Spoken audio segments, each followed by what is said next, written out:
오늘 우리에게 주시는 하나님의 말씀은 출애굽기 2장 1절에서 10절입니다. 봉독하겠습니다. 레위 가족 중 한 사람이 가서 레위 여자에게 장가들어 그 여자가 임신하여 아들을 낳으니 그가 잘생긴 것을 보고 석 달 동안 그를 숨겼으나 더 숨길 수 없게 되매 그를 위하여 갈대 상자를 가져다가 역청과 나무진을 칠하고 아기를 거기 담아 나일강과 갈대 사이에 두고 그의 누이가 어떻게 되는지를 알려고 멀리 섰더니 바로의 딸이 목욕하러 나일강으로 내려오고 시녀들은 나일강가를 거닐 때에 그가 갈대 사이에 상자를 보고 시녀를 보내어 가져다가 열고 그 아기를 보니 아기가 우는지라. 그가 그를 불쌍히 여겨 이르되 이는 히브리 사람의 아기로다.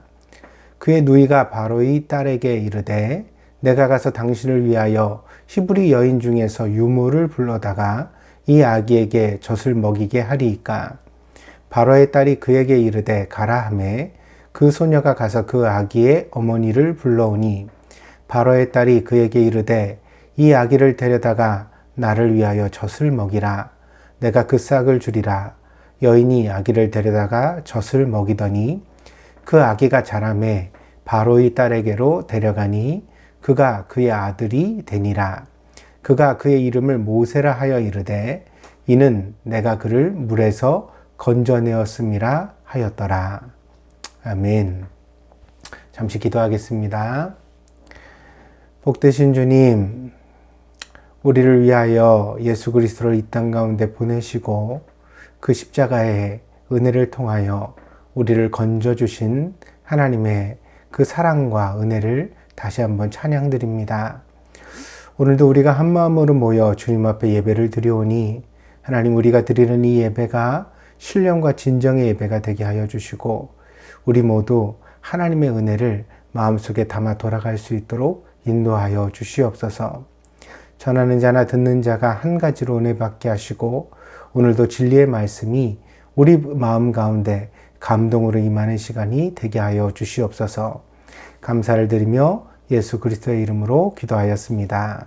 아멘. 지난 시간에는 화가 변하여 복이 되는 은혜에 대하여 말씀을 전했습니다. 나아만은 아람이라는 나라의 장군인데 그만 나병에 걸려 큰 불행에 빠졌습니다. 그러나 그 질병이 오히려 동기가 되어서 이스라엘의 선지자 엘리사를 찾아오게 되었고 그를 통하여 참 하나님을 알게 되었으니 이것이 복이 되었다 말씀드리지 않을 수 없겠습니다. 이와 같이 우리의 삶에서도 우리가 전혀 복이라고 생각할 수 없는 것들이 나중에는 오히려 복이 되는 것들이 많이 있습니다. 때문에 우리는 인생 가운데 서둘러 낙심하거나 절망할 필요가 없습니다. 하나님을 믿는다는 것은 하나님의 선하심을 믿고 의지하는 것입니다. 시편 23편에서 다윗이 고백한 것처럼 주의 선하심과 인자하심이 반드시 나와 함께 할 것이라는 것을 믿는 것이 바로 믿음입니다. 그러므로 주어진 상황 속에서 내가 할 수 있는 최선을 다하고 하나님의 인도하심을 기다리는 것이 믿는 자의 마땅한 모습이라고 하겠습니다.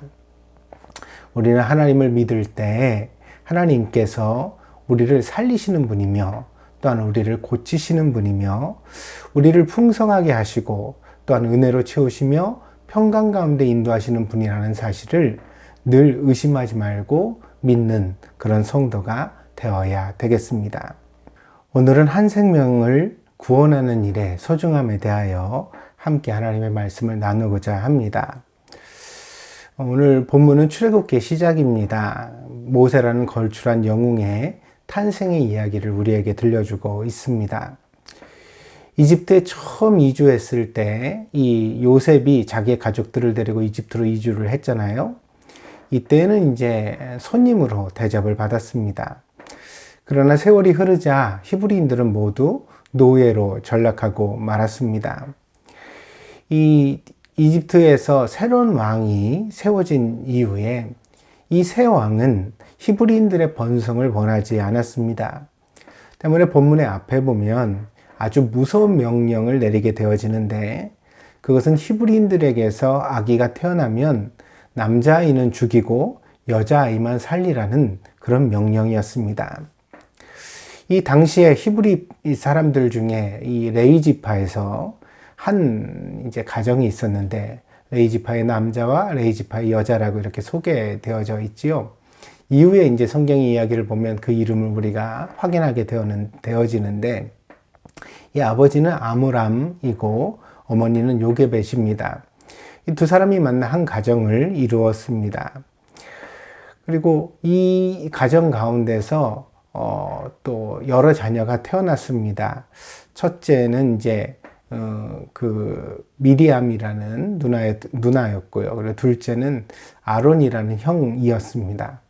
그래서 두 아기를 이미 낳은 후에 그 다음에 이제 세 번째로 이 아기가 태어나게 되어지는데, 미처 그 이름도 이제 짓지 못했지요.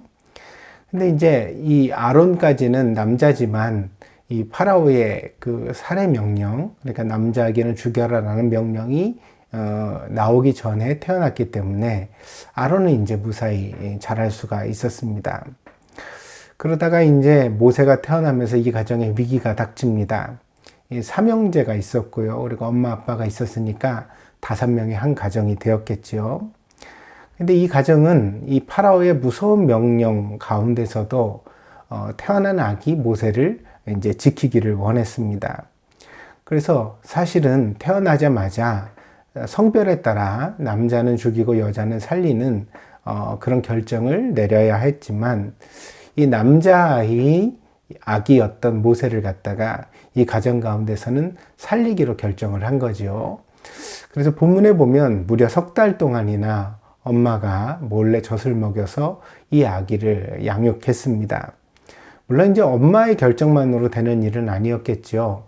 아버지도 이제 동의를 하고 또 그 형제들도 함께 협력을 했기 때문에 이 아기를 지켜갈 수 있었을 것입니다.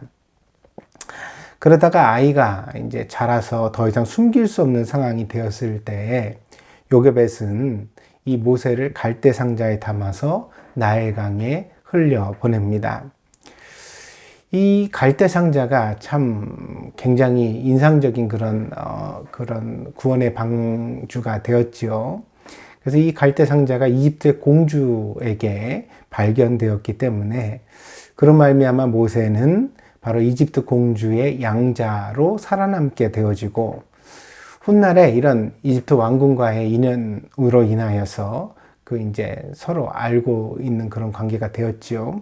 그러다 보니까 이제 이집트 왕궁에 당당하게 들어가서 파라오와 정면 승부를 펼치는 그런 모세의 모습에 어떤 복선이 이 갈대 상자와 이집트 공주의 만남으로부터 생겨나게 되어집니다. 우리가 살아가는 시간에는 타임과 타이밍이 있습니다. 타임은 누구에게나 공정하게 흘러가는 보편적 시간입니다. 그러나 타이밍은 기다리는 자에게만 발견되고 찾아오는 특별한 시간입니다. 본문에서 히브리인들은 노예로 전락했고, 그래서 이집트의 왕이 히브리인들의 남자아이를 무조건 죽이라고 명령하는 이 엄혹한 현실, 이것은 이제 그 시대의 시간인 거죠. 그러니까 누구에게나 다 어떤 잔혹한 그런 시간이었을 것입니다. 아마도 수많은 히브리인들의 가정에서는 아이를 이때 잃었을 것입니다. 어떤 사람들은 이런 현실을 어쩔 수 없다라고 생각했을 것이고, 사실 그렇죠. 왕의 명령이 내려지면 그걸 어길 수 있는 사람은 없으니까요. 이 강력한 폭력과 무력한 자기의 힘 앞에서 사람들은 그냥 슬퍼하면서도 태어난 아기의 죽음을 받아들일 수밖에 없었겠지요. 그러나 오늘 본문에 나오는 모세의 가정은 달랐습니다. 이 가정은 똘똘 뭉쳐서 지키고 싶은 한 아기의 생존을 위해 최선을 다했습니다. 3달 동안이나 아기를 숨긴다는 일은 쉽지 않은 일입니다. 오늘날 우리의 양육의 경험으로 봐서도 석 달이면 100일 가까이 되잖아요. 그런 어떤 세월 동안 아기를 갖다가 몰래 감추고 양육한다는 것이 얼마나 어려운 일이었을지 우리는 생각해 볼 수 있습니다. 그러다 보니까 이제 더 이상 어쩔 수 없는 한계에 도달하게 되었죠. 그때도 이 아기를 그냥 버리지 않고 이 어머니 요괴벳은 갈대 상자를 준비해서 그것을 역청과 나무진으로 방수 처리를 하고 아이를 거기 담아서 나일강에다가 흘려보내는 그런 결정을 하게 됩니다. 요괴벳이 이렇게 이 모세의 방주라고 할 수 있는 갈대 상자를 정성껏 만든 일도 참 최선이라고 하겠지만, 그 이후에 또 본문을 보면 이 아기를 담은 갈대 상자가 물가에서 이제 흔들거리면서 흘러갈 물결에 이제 그 몸을 맡길 때 그것을 이제 미리암이라는 그 누나가 열심히 어떻게 되는가 살피고 쫓아가는 그런 장면을 오늘 본문에서 볼 수가 있습니다. 참 집요한 행동이죠, 그죠? 어떻게 보면 굉장히 잔혹한 장면이 연출될 수도 있습니다. 우리가 잘 알거니와 나일강에는 고대로부터 악어가 많이 서식하는 그런 강이거든요. 그러니까 이제 아기를 담은 이 상자가 어떤 변을 당할지도 모르는 일이죠. 그런데도 불구하고 끝까지 이 상자를 지켜보고 주목하고 있는 미리암의 행동을 통해서 이 가정이 얼마나 이 아이에게 집요한 사랑을 주고 있었는가, 얼마나 최선을 다하고 있었는가 우리가 생각해 볼 수 있습니다. 이 모든 행동들이 결국 이 가정이 이 한 아기 모세를 살리기 위하여 얼마나 간절한 마음을 품었는지를 우리들에게 보여줍니다. 정말 그렇습니다. 사람은 정말로 원하면 포기가 되지를 않습니다. 우리가 어떤 것을 포기한다는 것은 어쩌면 진심으로 그것을 원하지 않고 있다는 뜻일지도 모릅니다. 정말 원하면 포기하고 싶어도 포기가 안 되는 게 사람 마음이라는 것입니다. 결국 그 간절한 마음들이 모여져서 본문의 이야기가 우리에게 보여주는 절묘한 하나님의 타이밍, 그러니까 갈대 상자를 흘려보내고 그것이 흘러 이집트 공주의 눈에 들고 또 그것이 발견되고, 그때 이제 미리암이라는 소녀가 가서 유모를 내가 데려올까요? 말하고, 그랬더니 그것을 공주가 허락해서 오히려 이 아기를 자기 엄마에게 이제 양육하도록 맡기는 어떤 그런 특별한 사건이 생겨나는 것을 오늘 우리가 본문에서 읽게 되어지는 것입니다. 제가 오늘 여러분에게 이 본문을 통하여 말씀드리려는 것은 그것입니다. 간절히 원하고 포기하지 말고 기다리면 반드시 우리에게 하나님의 은혜의 기회가 온다는 것입니다. 그러므로 너무 일찍 단념하지 마시라고, 어떤 부정적인 소식이 들리든지 눈에 보이는 상황이 얼마나 암담하든지 그렇게 그것을 핑계대고 그것을 변명 삼아서 너무 일찍 포기하지 마시라고 말씀드리고 싶습니다.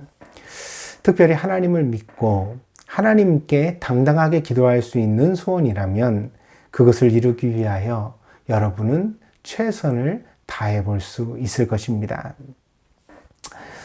어느덧 2021년이 저물고 있습니다. 저에게는 참 무거운 한 해였습니다. 먼저는 저희 어머니가 폐암으로 투병을 계속하고 계십니다. 이 어려운 병을 대하다 보니까요, 긴장의 끈을 늦출 수가 없고 병원에서 검사를 하고 결과가 나올 때마다 늘 마음 졸이면서 기도하면서 그렇게 시간을 보내고 있는 것 같습니다. 그리고 또한 작년 말에 우리 교회에 최동현 집사님이 이제 또 아주 힘든 병으로 투병을 시작하셨는데 벌써 1년의 세월이 지났지요. 목사로서 굉장히 좀 무거운 마음을 가졌고 또 기도해 왔던 그런 1년이었던 것 같습니다. 정말 애절한 마음으로 기도했던 그런 1년이었던 것 같습니다. 그리고 또 계속되었던 코로나19의 상황으로 인하여 교회도 어려움을 겪었습니다. 과연 우리 교회가 이 어려움을 잘 통과할 수 있을까, 무사할 수 있을까, 목사로서 고민하지 않을 수가 없었습니다. 그리고 다시 최근에는 우리 박선 집사님 어머니 소식도 들려지고 또 최진웅 집사님 어머니 소식도 들려지고 그러면서 참 엄중한 상황들을 대하게 되었습니다. 그러다 보니까 이 모든 것들이 목사에게는 참 무거운 기도의 제목이었고 또 굉장히 마음을 무겁게 하는 그런 상황이었습니다. 솔직히 말씀을 드리면 지금은 제가 어디에 있든지 마음이 편하지는 않습니다.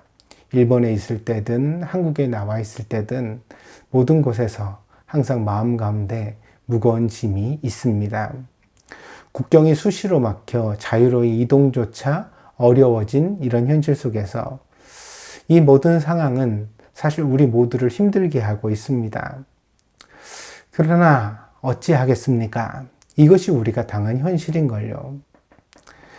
그러니까 이런 환경 가운데서라도 우리가 할 수 있는 것을 다 해봐야 되지 않겠습니까?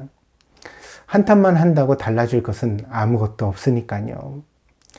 그래서 정말 지켜야 할 것이 있다면, 그리고 정말 지켜야 할 사람이 있다면, 우리도 모세의 가족처럼 그것을 위해 똘똘 뭉쳐서 우리가 할 수 있는 모든 최선을 다해야만 한다고 말씀드리지 않을 수 없습니다. 우리가 그렇게 최선을 다한 다음에 그 나머지는 우리가 믿고 의지하는 하나님의 선하신 손에 맡길 수밖에 없겠지요. 저는 그것이 믿음이요. 또한 믿는 자의 마땅한 삶의 태도라고 생각하고 있습니다. 1988년에 상영된 영화 중에 라이언 일병 구하기라는 그런 영화가 있습니다. 세계 2차 세계대전이 한창이던 때 이제 노르망디 상륙작전이 그렇게 실행된 직후에 미군의 한 여성 군무원이 병사들의 전사 통지서를 보내기 위하여서 그것들을 쫙 정리하다가 한 가지 사실을 깨닫게 되어집니다.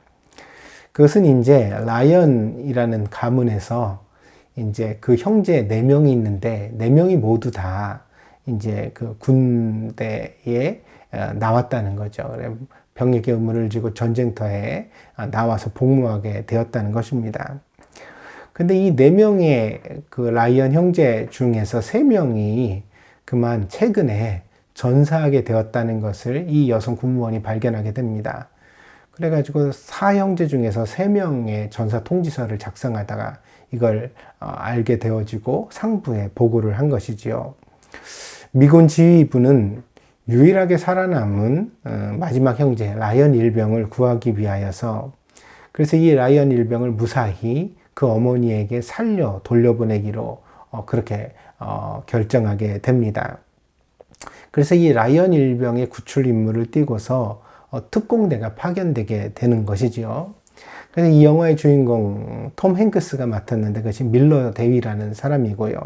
그와 함께 이제 7명의 대원들이 함께 움직여서 총 8명의 특공대가 라이언 일병을 엄중한 전장에서 구원하기 위하여서 그렇게 파견되게 됩니다.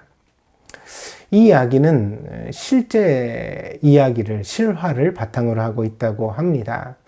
미군에서는요, 형제가 함께 군에 복무하다가 죽는 일을 굉장히 이제 그 엄중하게 받아들여서 방지하기 위하여 노력을 해왔다고 합니다. 이것이요, 미군의 이제 미 해군의 순양함이었던 USS 주노라는 그런 배가 있었는데 이 배가 이제 전쟁 가운데서 격침되게 됩니다. 근데 이때 이제 그 설리반이라는 가문의 5 형제가 하필이면 이 배에서 같이 근무를 하고 있었다고 그래요. 그래서 5 형제가 한 배에 타고서 근무를 하다가 배가 격침되어지니까 함께 한꺼번에 그런 어떤 전사를 하는 비극이 생겨나게 됩니다. 이때부터 이제 그 미군은 어떤 형제들이 함께 전사하는 것을 방지하기 위한 노력을 하게 되어지는데요. 그래서 이제 해군에서는 형제들이 같은 배에 타는 것을 허락하지 않았다고 그래요. 그러니까 형제들은 각기 그래야 이제 한꺼번에 죽는 일을 방지할 수 있으니까요. 그렇게 되었고요. 그 다음에 이제 오늘 우리가 나누게 되는 영화 라이언 일병 구하기의 주인공이 되어지는 이 형제, 4형제도 그렇기 때문에 이런 배경으로 인하여 미군에서는 각기 다른 부대에 배치하고 각기 다른 전쟁터로 보냈다고 합니다. 그런데도 불구하고 2차 세계대전의 어떤 치열한 전투 가운데서 3명이 거의 같은 시기에 전사하는 그런 비극을 맞이하게 되었던 것이지요.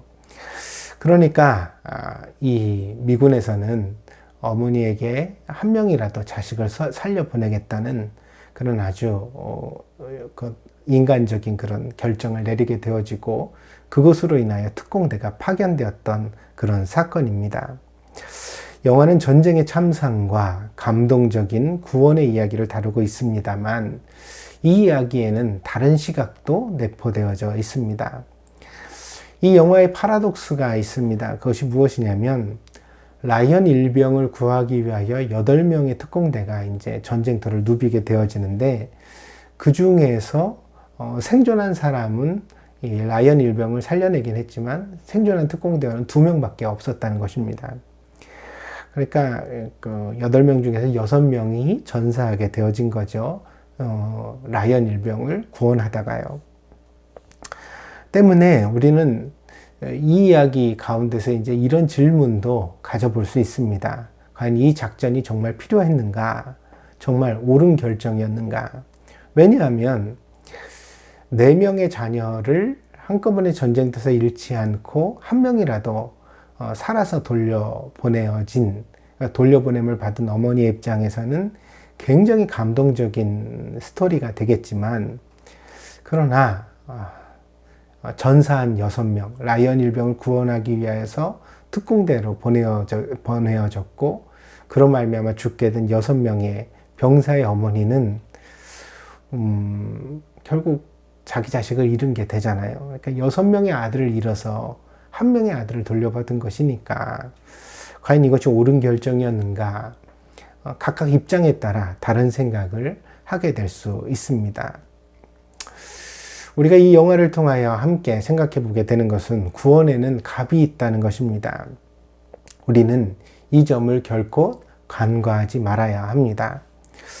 모세가 이집트의 병사들에게 발견되었다면, 그러니까 모세가 남자아이인데 울다가 만약에 이집트 병사들에게 남자아이를 살려두고 있었다는 사실을 발견되게 되었다면 모세의 아버지 아므람과 어머니 요게벳은 아마도 왕명을 거역한 큰 죄로 엄벌에 처해졌을 것입니다.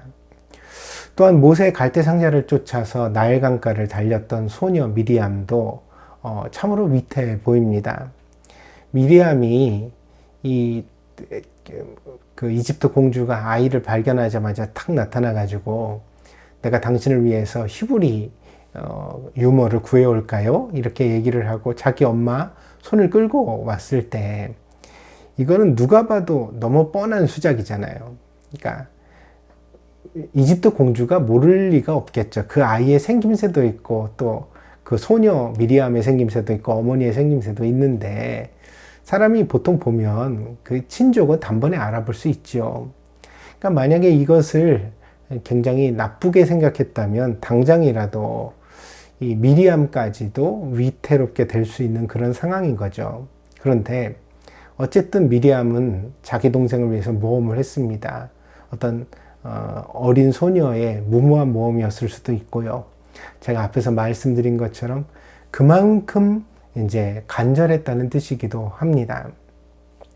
근데 어린아이의 간절함이라는 것은 어른의 간절함의 어떤 그 전달이거든요. 그러니까 아이들이 보통 잘 알지 못하지만 엄마가 슬퍼하고 또 기도하고 또 간절한 마음을 품게 되어지면 그것이 자식들에게 자연히 어떤 전달되지 않습니까?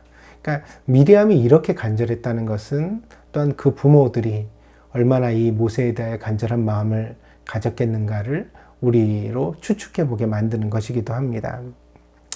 아무튼 이 가족은 기꺼이 모세를 위하여 그 모험의 값을 지불했습니다. 그러니까 모두 다 생명을 건 거죠. 모세를 살리기 위해 자기들의 생명을 걸고 모험했습니다.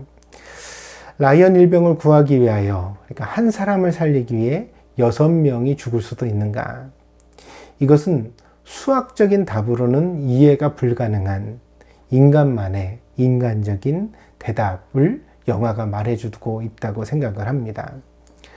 그래서 이것은 어떤 동물의 세계에는 있을 수 없는 답이죠. 그러니까 한 사람을 살려보내기 위하여 6명이 혹은 8명 전부가 기꺼이 자기 목숨을 거는 행위. 이건 참 특별한 인간적인 어떤 일면을 보여주는 영화의 내용이라고 생각합니다. 8명의 특공대원들이 라이언 일병을 구하기 위하여 기꺼이 자신의 목숨을 걸고 최선을 다한 것은 아마 그들에게도 돌아가야 할 어머니가 있었고, 그리고 만약 라이언 일병의 어머니가 자기 어머니라면 형제들을 전쟁터에서 다 잃은 다음에 한 명이라도 그 자식이 살아서 돌아오기를 얼마나 애절하게 기다리고 있을까. 그걸 이제 사람으로서 이해할 수 있기 때문인 거죠. 그러니까 그걸 이해하니까 라이언을 꼭 살려야겠다 이런 마음을 함께 품을 수 있게 되어지는 것이고요. 그러다 보니까 이제 이런 감동적인 영화의 스토리가 현실 속에서도 만들어졌다고 생각할 수 있습니다. 저는 목사가 되고 신앙생활을 해오면서 한 가지를 배우게 되었습니다. 하나님은 우리의 간절한 마음을 절대로 외면하지 않으신다는 것입니다. 우리가 정말 간절하게 원하고 기도하면 하나님은 어떤 식으로든지 우리들에게 반드시 응답해 주십니다. 누가복음에서 예수님께서는 간절한 기도에 대하여 이렇게 말씀해 주셨습니다. 누가복음 18장 1절에서 7절입니다. 제가 천천히 봉독해 드릴 테니까 여러분 함께 이 말씀을 마음속에 한번 생각해 보시기 바랍니다. 예수께서 그들에게 항상 기도하고 낙심하지 말아야 할 것을 비유로 말씀하여 이르시되, 어떤 도시에 하나님을 두려워하지 않고 사람을 무시하는 한 재판장이 있는데, 그 도시에 한 과부가 있어 자주 그에게 가서 내 원수에 대한 나의 원한을 풀어주소서 하되, 그가 얼마 동안 듣지 아니하다가 후에 속으로 생각하되 내가 하나님을 두려워하지 않고 사람을 무시하나 이 과부가 나를 번거롭게 하니 내가 그 원한을 풀어주리라. 그렇지 않으면 늘 와서 나를 괴롭게 하리라 하였느니라. 주께서 또 이르시되 불의한 재판장이 말한 것을 들으라. 하물며 하나님께서 그 밤낮 부르짖는 택하신 자들의 원한을 풀어주지 아니하시겠느냐. 그들에게 오래 참으시겠느냐. 내가 너희에게 이르노니 속히 그 원한을 풀어주시리라. 그러나 인자가 올 때 세상에서 믿음을 보겠느냐 하시니라. 이 말씀 가운데서 항상 기도하고 낙심하지 말아야 된다는 것, 포기하지 않고 끝까지 기도하는 마음이 얼마나 중요한지를 예수님께서 강조해 주시죠. 그런데 그 마지막에 이제 예수님이 이런 기도에 대하여 말씀을 하시면서 그러나 인자가 올 때 세상에서 믿음을 보겠느냐 이렇게 물으십니다. 그러니까 이렇게 끝까지 기도하는 바가 사실은 믿음의 내용이라고 예수님께서 우리에게 가르쳐 주시는 거죠. 그래서 우리에게 합당한 소원이 있다면 포기하지 말고 끝까지 하나님 앞에 기도하고 최선을 다하는 것, 그게 바로 믿음이다. 예수님께서 누가복음에서 제자들에게 그리고 우리들에게 그렇게 설명해 주시고 있는 것입니다. 간절하면 응답을 받습니다. 할 수 있는 일을 다하고 하나님을 기다리면 하나님은 반드시 우리에게 응답하십니다. 문제는 우리가 그렇게 간절한 마음을 과연 품었는가? 우리가 뭔가를 원한다고 말하기는 쉽지만 정말 포기하지 못할 만큼 간절한 마음을 가졌는가? 그건 또 다른 차원이거든요. 그러니까 우리가 사실 진짜 원하지 않기 때문에, 진짜 간절하지 않기 때문에 얼마간 기도하다가 안 들어주시면 아닌가 보다 그러면서 내려놓을 수도 있는 것 아니냐는 것입니다. 그래서 우리가 얼마나 간절한 마음을 품었는가, 그게 믿음에서는 정말 중요한 문제라는 것을 우리가 다시 한번 확인하게 되어지고요. 또한 오늘 이제 우리가 읽었던 출애굽기 본문을 통하여 우리가 확인하게 되어지는 것은, 이게 이제 그 한 사람의 구원이라는 것, 어떤 응답이라는 것이 한 사람만의 문제는 결코 아니라는 것입니다. 그러니까 누가 나를 위하여 그렇게 간절한 마음을 함께 품어주겠는가? 응? 인생은 혼자 살아가는 게 아니거든요. 자기 힘만으로만 살아가는 게 결코 아니거든요.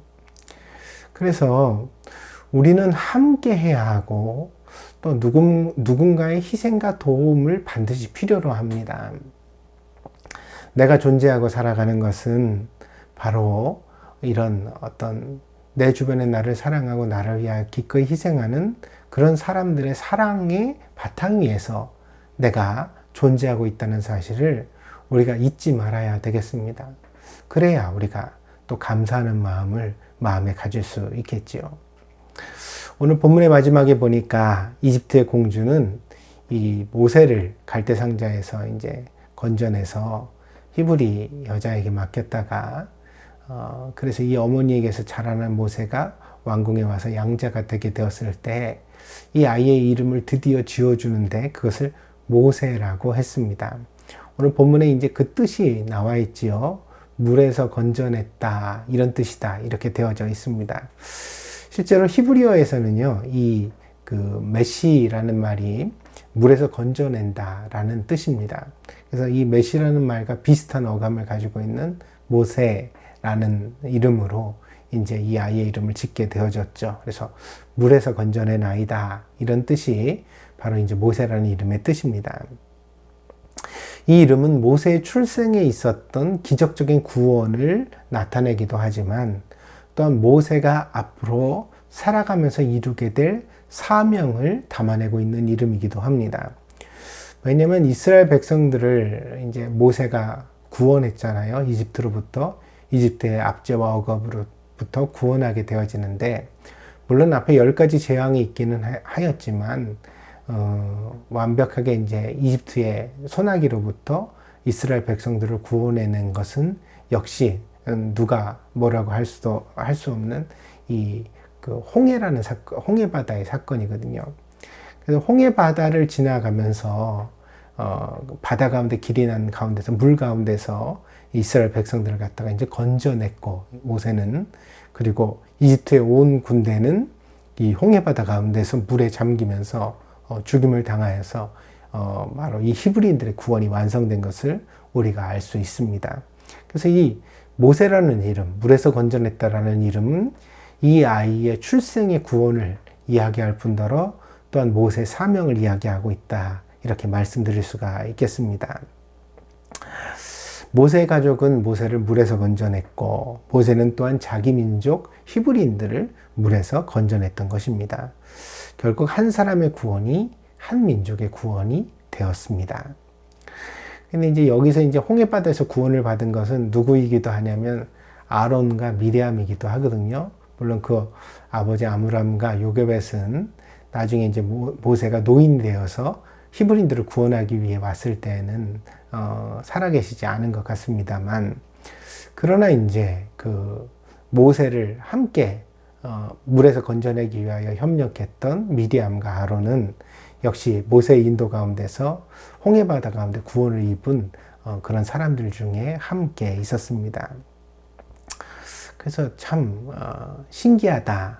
건졌고 또 건짐을 받는 이야기가 함께 나타나고 있는 성경 이야기를 이 본문 가운데서 보면서 깊은 생각을 하게 됩니다.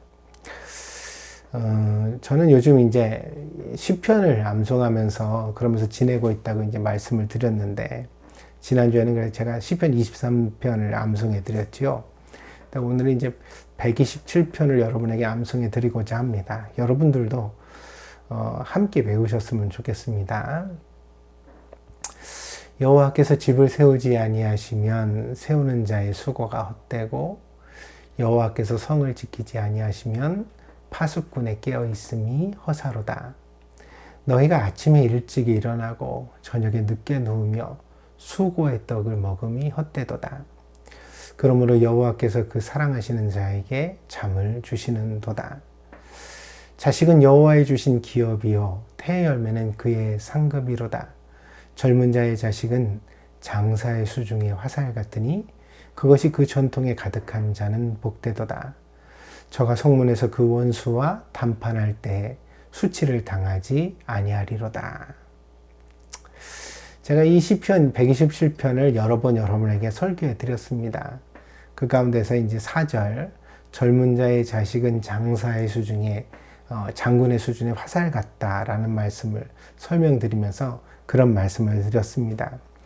이 장군이 뭇을 열심히 연마하고 손에 화살 하나를 가졌을 때 그 화살에는 어떤 전쟁을 끝내는, 그리고 한 나라를 위기에서 구하는 승리를 가져오는 그런 희망이 담겨져 있다고 말씀을 드렸습니다.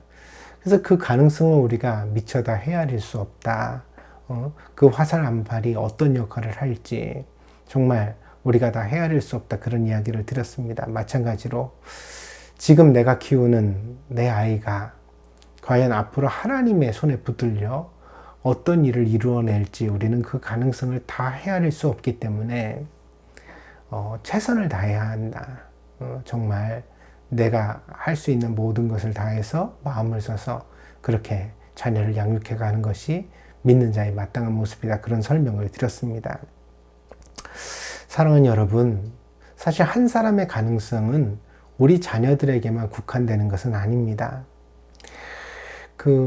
여러분 주변에 있는 모든 사람들에게 사실 이런 가능성이 있습니다.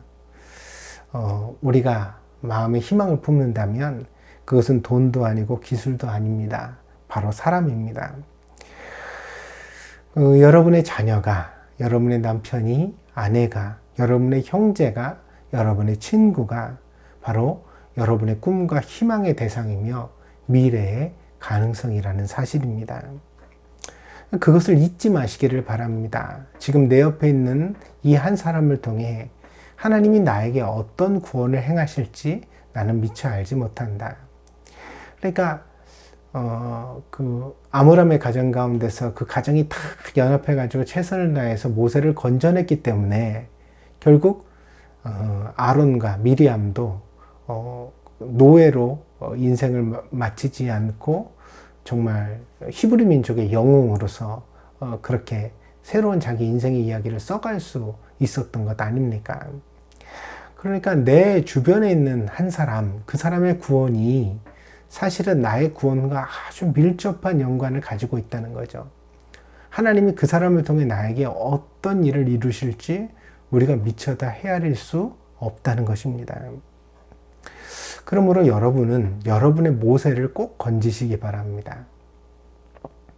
물에 빠져 있는 여러분의 모세를 여러분이 최선을 다해서 먼저 건져내십시오. 그러면 그 모세가 언젠가는 여러분을 건져줄 때가 있을 것입니다. 우리 인생 가운데서 사람보다 귀한 것은 없습니다. 그러니 그 보배를 마음을 다해 꼭 얻으시는 여러분의 인생이 되어지기를 축복합니다. 여러분의 인생에 모세가 있기를, 그리고 그 모세를 통해 여러분의 인생도 하나님의 구원을 경험하기를 늘 기도하고 응원하겠습니다. 여러분에게 하나님의 큰 은혜가 있기를 바랍니다. 기도하겠습니다. 복되신 주님, 오늘도 하나님의 말씀을 통하여 은혜 주심을 감사합니다. 우리가 살아가며 만나는 모든 만남 속에 하나님의 섭리가 있습니다. 만약에 우리가 어려움에 처한 누군가를 건져줄 수 있다면 또한 하나님은 그를 통하여 우리를 건지시는 구원을 주시는 줄 믿습니다. 하나님, 우리가 마땅히 이 구원의 비밀을 마음에 품고 최선을 다해 살아가는 그런 간절한 사람들이 되게 하여 주시옵소서. 우리가 사랑하는 사람의 위기를 절대로 방관하지 않게 하시고 남의 일로 여기지 않게 하시고 정말 아버지 하나님, 하나님의 사랑을 가지고 함께 힘을 합할 수 있는 똘똘 뭉쳤던 바로 모세의 가정처럼 우리도 그렇게 똘똘 뭉쳐서 함께 기도하고 함께 구원의 길을 찾을 수 있는 그런 성도들이 되게 하여 주시옵소서. 하나님께서 저희 모두에게 이런 그리스도의 사랑과 은혜를 주시기를 간절히 원합니다. 감사를 드리며 모든 말씀 예수 그리스도의 이름으로 기도하였습니다. 아멘.